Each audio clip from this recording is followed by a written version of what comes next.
은 창세기 4장 26절 우리 한 절만 우리 시간 관계상 우리 한 절만 오늘은 보도록 하겠습니다. 창세기 4장 26절 말씀입니다.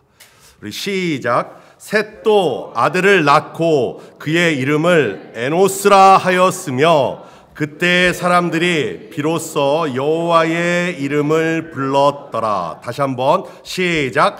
셋도 아들을 낳고 그의 이름을 에노스라 하였으며 그때 사람들이 비로소 여호와의 이름을 불렀더라. 아멘. 할렐루야. 네, 우리 아까 광고 말씀 드렸는데 여러분들이 저에게 그런 질문을 하실 수 있을 것 같아서 제가 더 이렇게 덧붙여서 잠시 답변을 드리면, 왜 그러면 이왕이면은 1000명, 2000명, 우리 저기 이민교회는 한 1000명, 2000명 되는 교회면은 우리가 볼 때 굉장히 대형 교회거든요.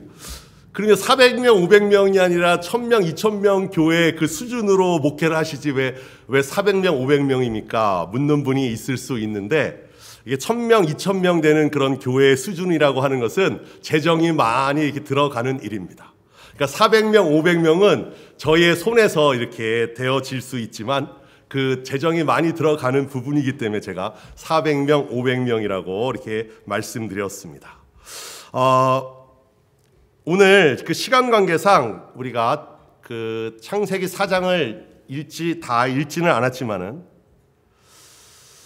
우리가 지금 봉독한 우리 창세기 우리 4장은 인류 역사상 가장 어둡고 그런 비극적인 장면들이 나오고 있습니다. 창세기 4장은 죄가 어떻게 하나님이 세우신 그런 가정을 무너뜨리는지를 여실히 보여주고 있습니다. 하나님께서는 여러분이 잘 아시는 것처럼 아벨의 제사는 받으셨고 가인의 제사는 받지 않으셨습니다. 그래서 어떡합니까? 가인은 몹시 분하여 안색이 변했다라고 5절에 말씀하고 있습니다.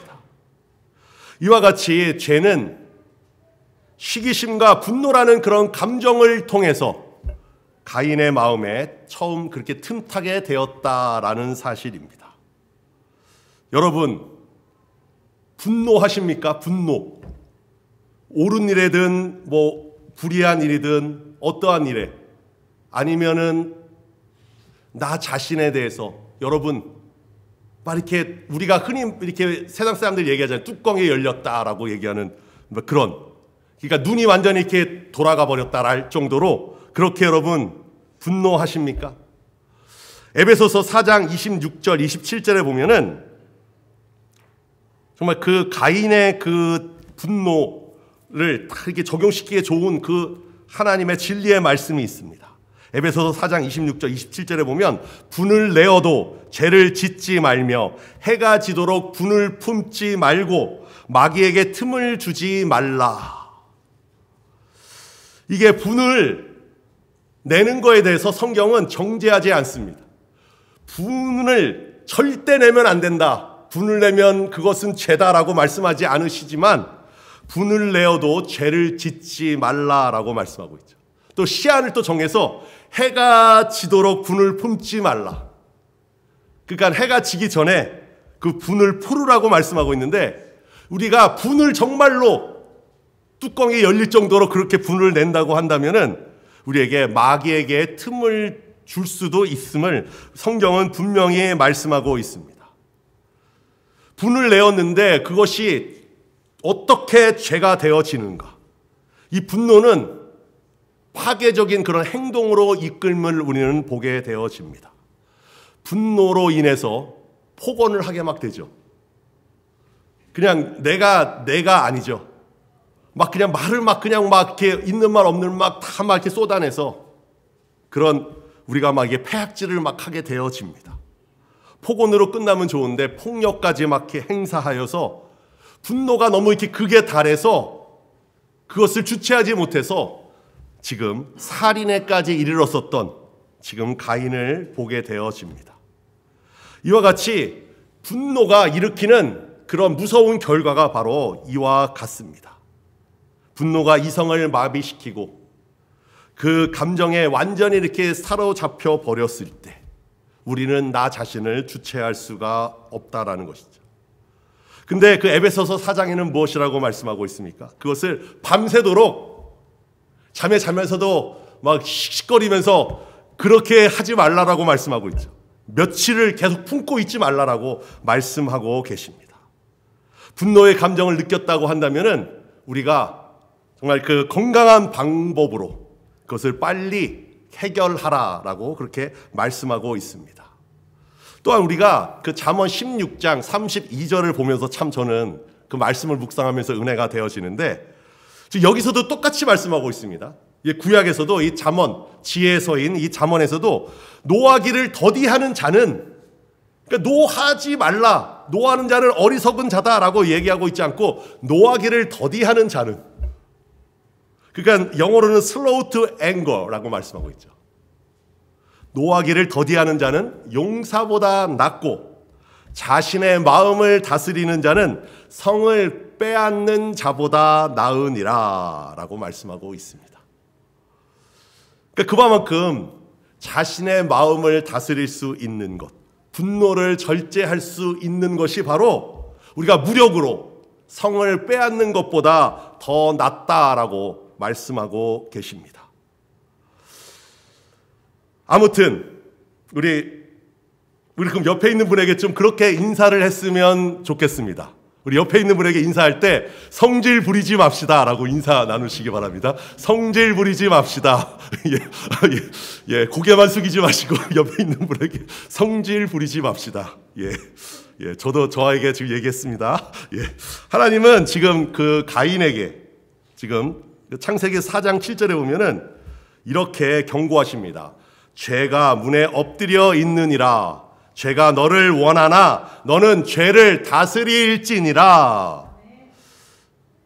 지금 그 원어 성경에 보면요, You must rule over it이라고 말씀하고 있어요. must라고 말씀하고 있죠. 꼭 해야 되는. 그러니까 반드시 이거는 해도 되고 안 해도 되는 것이 아니라 하늘이 두 쪽이 나는 한이 있어도 반드시 해야 되는 You must rule over it. 그러니까 너의 죄를 그렇게 반드시 다스리라고 그렇게 경고하고 계십니다. 하나님께서는 죄를 정복해야 될 그런 대상으로서 지금 묘사하고 계시는 것이죠. 그런데 이 패역한 가인은 어찌하였습니까? 이 경고를 무시하고 죄를 다스리는 데 실패하고 맙니다. 우리 아까 말씀드렸듯이 그 내면에서 폭발하는 그 분노가 결국에는 그 사랑하는 그 그 아벨을 쳐 죽이는 인류 최초의 살인으로 이어졌다라는 사실입니다.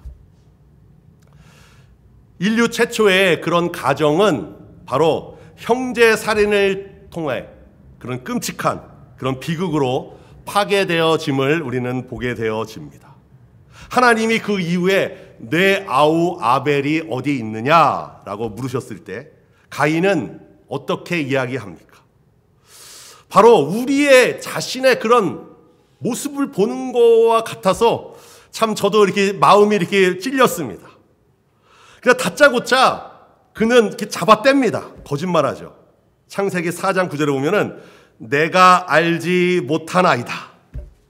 내가 내 아우를 지키는 자니까?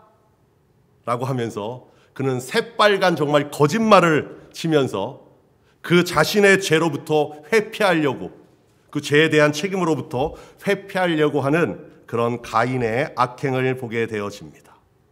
그는 형제를 살인함으로써 그는 하나님과의 관계가 단절되어져 버리고 이웃과 가족 간의 그런 관계가 완전히 단절되어졌음을 지금 우리는 보게 되어집니다. 결과론적으로 가인은 지금 땅에서 저주를 받고 하나님을 떠나 유리하는 자가, 방황하는 자가 되어버렸다라는 사실입니다. 근데 하나님께서 우리 창세기 우리 4장, 우리 14절, 우리 15절 말씀을 이렇게 보시면요. 우리 창세기 4장 14절, 15절 말씀을 보시면 지금 하나님께서는 그 가인에게 은혜를 베풀어 주심을 우리는 보게 되어집니다. 제가 봉독해 드리면 4장 14절 15절 말씀입니다. 주께서 오늘 이 지면에서 나를 쫓아내시 온즉 내가 주의 낯을 배웁지 못하리니 내가 땅에서 피하며 유리하는 자가 될지라 무릇 나를 만나는 자마다 나를 죽이겠나이다. 그랬더니 그 여호와 하나님께서 그에게 어떠한 은혜를 베풀어 주셨냐 하면은 15절을 보시면 여호와께서 그에게 이르시되 그렇지 아니하다. 가인을 죽인 자는 벌을 7배나 받으리라 하시고 가인에게 표를 주사 그를 만나는 모든 사람에게서 죽임을 면하게 하시니라 라고 말씀하고 있습니다. 지금 이 가인을 만약에 죽이는 자가 있다고 한다면은 지금 벌을 7배나 그는 받으리라. 그 살인자는 7배나 벌을 받으리라 하시면서 지금 그를 만나는 모든 사람에게서 죽임을 면하게 하여 주시는 하나님의 은혜가 지금 가인에게 임하였음을 보게 되어집니다. 그러나 하나님의 그런 국률에도 불구하고 16절에 보면은 지금 가인이 여호와 앞을 떠났다라고 말씀하고 있죠. 떠나서 어디로 갔냐면은 에덴 동쪽 놋 땅으로 그는 가게 되어집니다. 이 노아의 방주에서도 이 랜드 오브 롯이 나옵니다. NOD.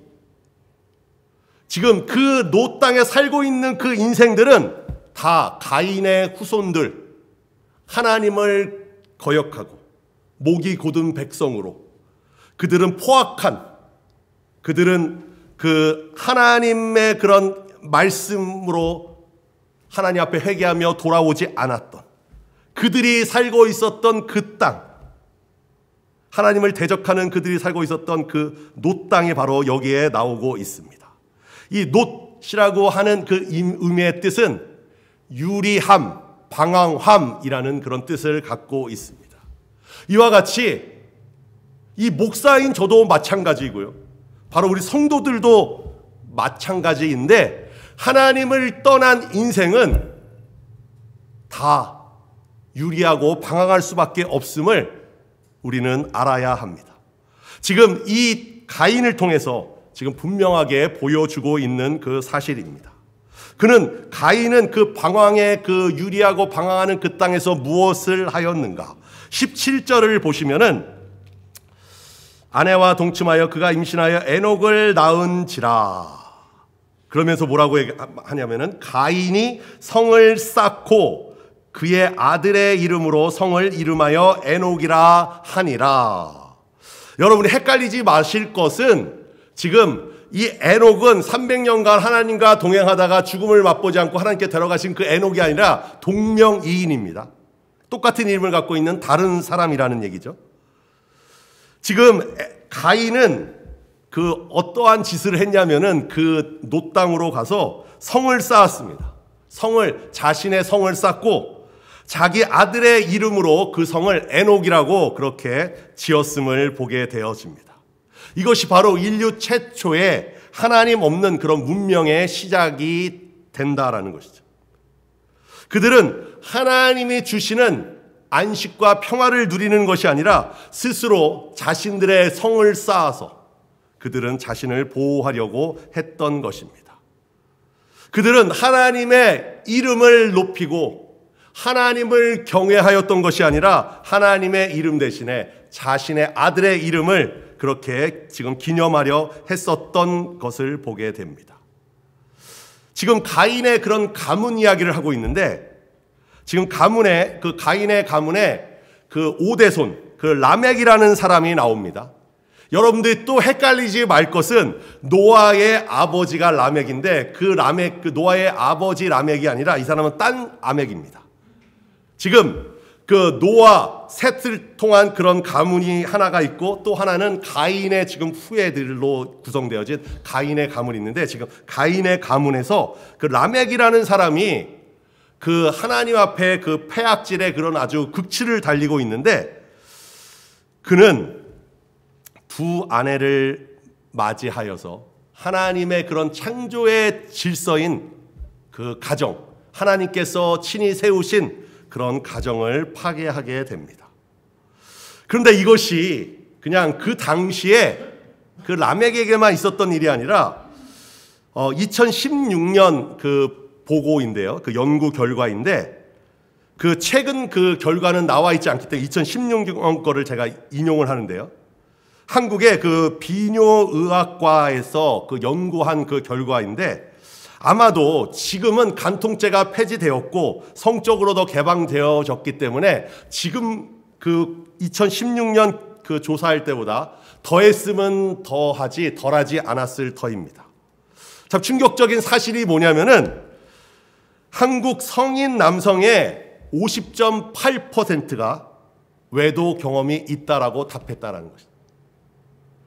그러니까 2명 중에 1명 꼴입니다. 2명 중에 1명이 지금 외도 경험이 있다라고 그렇게 답했다라는 것이죠. 특별히 제가 지금 51인 것 같은데 51세입니다. 50대 이상의 남자가 가장 비율이 높은데 53.7%로 전 연령대에서 가장 높은 수치를 보였다고 합니다.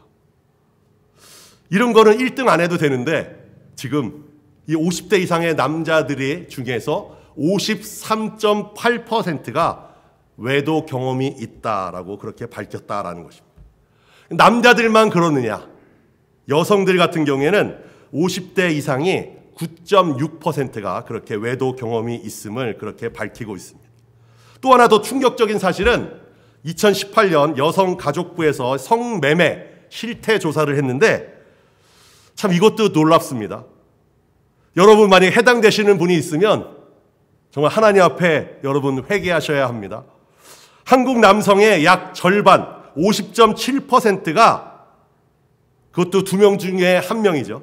평생 한 번 이상의 성매매 경험이 있다라고 그렇게 응답하였습니다. 참으로 성적으로 이게 타락하여져 가는 우리는 어두워져 가는 이 세상을 또한 바라보게 되어집니다.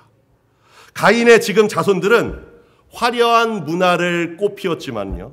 목축으로, 음악으로, 철기 문명으로 그 같은 화려한 그런 문화를 그렇게 지능케 했지만 지금 그런 악행을 저지르고 있는 그 문화의 그런 활용정점, 그런 극치를 다하라는 것은 바로 라멕의 노래입니다. 라멕의 노래. 제가 라멕의 노래를 제가 봉독해 드리면 그 창세기 4장 23절 24절입니다. 나의 상처로 말미암아 내가 사람을 죽였고 나의 상함으로 말미암아 소년을 죽였도다. 가인을 위하여는 벌이 7배일진데 라멕을 위하여는 벌이 77배일지라. 지금 이게 말도 안 되는 이 짓을 한 이게 바로 인류 최초의 시라는 거죠. 시. 그 내용은 여러분이 지금 들으신 바와 같이 살인의 노래입니다. 복수의 노래입니다. 그것도 하나님께서 가인에게 아까 말씀드렸죠. 너를 죽이는 자, 가인을 죽이는 자는 벌을 7배나 받으리라. 하나님께서 그런 국률의 약속을 그렇게 주셨었는데 지금 라멕은 그 하나님의 말씀을 비틀어서 지금 나를 건드는 자는 77배로 갚아주겠다. 지금 스스로 자신이 하나님의 심판의 자리에 앉아서 그렇게 심판을 선언하고 있습니다.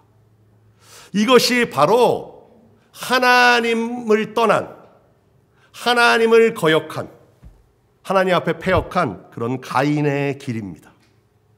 이 가인의 길은 하나님 없이 스스로 자신을 높입니다. 스스로 자신을 지킵니다. 스스로 자신의 이름을 내는 그런 교만의 족보라는 사실입니다. 그렇다면 우리가 이대로 가인의 후예들이 부르는 그런 폭력과 그런 교만의 노래들로 가득 차서 이 세상은 끝나는 것인가? 아닙니다. 우리에게는 참으로 소망이 있는 것이 인류의 소망이 완전히 끊어진 것처럼 보였지만은 바로 그때 하나님은 새로운 일을 시작하셨다라는 사실입니다. 우리가 25절 말씀을 보시면 아담이 다시 자기 아내와 동침하매 그의 아들을 낳아 그의 이름을 셋이라 하였으니 지금 아벨은 그 형 가인에 의해서 죽임을 당하였죠. 그러니까 우리가 이 세 번째 낳은 아들의 이름을 참 기억하기 좋습니다. 셋입니다. 셋. 이렇게 삼을, 이렇게 우리나라 말로 삼을 의미하는 것 같이 셋. 셋이라고 하는 그런 지금 아들을 지금 낳았음을 우리는 보게 됩니다. 이 아들은 하나님이 내게 가인이 죽인 아벨 대신에 다른 씨를 주셨다 하며, 지금 하와는 그 아들의 이름을 셋이라고 지금 짓습니다. 이 셋이라는 말의 그런 원어의 뜻은 바로 대신 세우다라는 것입니다. 그러니까 누가 대신 세우다라는 그런 뜻을 갖고 있습니다. 지금 하나님이 아벨 대신에 다른 씨를 내게 주셨다라는 그런 의미겠죠.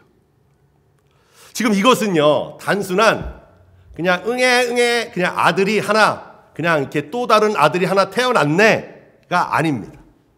바로 인간의 죄와 실패에도 불구하고 하나님은 포기하지 아니하시고 하나님의 구속 사역을, 구속 역사를 이어갈 그런 경건한 그런 족보를 지금 다시 그렇게 세우셨다라는 그 사실입니다. 가인의 그 족보가 인간의 힘으로 쌓는 그런 성의 역사라고 한다면은 그 셋의 그 족보는 하나님의 은혜로 다시 세워지는 그런 하나님의 그런 역사입니다. 그렇다면은 하나님의 은혜로 세워진 셋은 지금 무엇을 하였는가? 우리가 본문 26절 말씀 우리 한번 띄워 주실래요? 26절.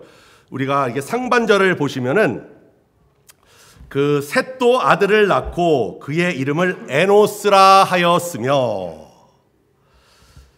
지금 그 가인은 아들을 낳았고 그의 이름을 그 정말 성을 쌓아서 그의 이름을 그렇게 빛내도록, 그의 아들의 이름을 그렇게 기념하도록 하였음을 보게 되죠. 자신의 업적을 그렇게 찬양하는 가인이었다고 한다면은 지금 셋은 아들을 낳고선 그의 이름을 에노스라고 그렇게 지었습니다. 여러분, 에노스라는 그 단어를 여러분 오늘 이 말씀이 끝나도 여러분이 기억하셨으면 좋겠는데, 에노스라는 말의 뜻이 바로 오늘 말씀의 핵심입니다. 이 에노스는 원래 사람이라는 뜻입니다. 사람, 우리가 다 사람이죠. 사람이라는 뜻이지만은 그 어원이 이렇습니다. 그 에노스라는 말의 어원이 치명적으로 약하다, 죽을 수밖에 없는 존재를 또한 말하고요, 또한 깨어지기 쉬운 존재를 지금 그런 의미를 담고 있다라는 사실입니다. 지금 이 셋은 이 에노스를 낳았다라는 것 자체가 그에게는 참 놀라운 그런 신앙의 고백이었다라는 그 사실입니다. 셋은 지금 가인의 후예들이 그렇게 쌓아 올렸던 그런 화려한 성과 그런 문명과, 그리고 그 안에서 울려 퍼지는 그런 라멕의 77배의 그런 복수국을 그는 목도하였습니다. 그러면서도 이 셋은 자신의 아들을 그렇게 품에 안고선 이렇게 고백하는 것이죠. 하나님, 저들은 강한 척하지만 결국 우리 모두는 에노스입니다. 에노스. 우리는 스스로를 구원할 수도 없는, 깨어지기 쉽고 죽을 수밖에 없는 연약한 존재들일 뿐입니다. 라고 그는 주님 앞에 그렇게 고백하고 있는 것입니다. 셋의 지금 후예들은 자신의 그런 연약함을 인정합니다. 지금 하나님의 이름을 부를 그런 준비를 한 것입니다. 우리의 신앙생활도 마찬가지입니다. 우리의 신앙도 나의 강함을, 또한 나의 잘남을 그렇게 자랑하는 데에서 시작되어지지 않습니다. 진정한 신앙은 바로 내가 에노스임을 그렇게 뼈저리게 인정하고 나의 그런 무력함을 그렇게 주님 앞에 고백하며 주님만을 의지합니다, 주님만을 찬양합니다 라고 하는 그런 겸손의 자리에서 시작됨을 믿으시기 바랍니다. 지금 자신이 에노스임을 연약한 존재임을, 깨어지기 쉬운 존재임을, 죽을 수밖에 없는 그런 존재임을 깨달았던 그때 그에게 어떠한 일이 일어납니까? 26절 우리 하반절에 제가 노란색으로 하이라이트를 쳤는데 다 함께 봉독합니다. 시작. 그때 사람들이 비로소 여호와의 이름을 불렀더라 라고 말씀하고 있습니다. 지금 자신이 에노스임을 깨닫고 그런 주님 앞에 넙죽 엎드렸던 바로 그때에 비로소 인류는 하나님 앞에 그런 참된 예배를 드리기 시작하였다라는 것입니다. 그가 무엇을 했다고요? 여호와의 이름을 불렀다라고 말씀하고 있습니다. 여호와라는 말의 뜻이 무엇입니까? 나는 스스로 있는 자니라. 바로 하나님의 언약의 이름을 말하고 있습니다. 그들은 지금 자신의 그런 연약함, 그런 에노스 속에서 영원하신 하나님, 스스로 존재하시는 하나님, 언약을 지키시는 여호와 하나님만을 나의 유일한 소망임을 그렇게 그는 깨달았던 것이죠.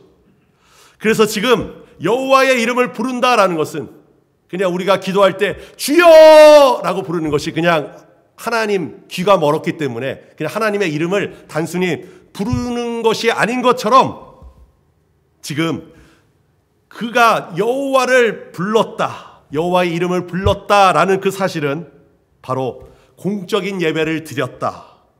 지금 하나님을 경외하는 삶을 시작하였다라고 하는 것입니다.